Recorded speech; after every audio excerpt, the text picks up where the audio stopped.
Hello' everyone, কি খবৰ?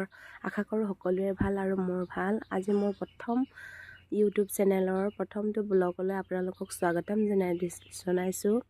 মই আজি ওলাইছোঁ মোৰ মা ঘৰ গাঁৱতে, আৰু মই গাঁৱতে বিয়া হৈছোঁ। সেয়ে মাহঁত আজি হস্পিটেলৰ পৰা আহিব লৈছে। দাদাৰ ল'ৰা এটা হৈছে। সেয়ে আজি ঘৰলৈ আহিবৰ বাবে মই মাহঁতৰ ঘৰলৈ ওলাই লৈছোঁ।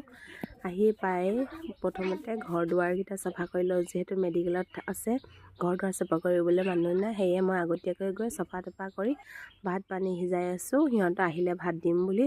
সেয়ে মাছ বনাই আছোঁ, লগতে জিকা আলু দি বনাইছোঁ। তাৰপিছত এয়া নতুন আলহী পালেহি, দাদাহঁত আহি পাইছেহি, মানে কেঁচুৱাটি লৈ। আজি নতুন কেঁচুৱাটি ঘৰত আহিব।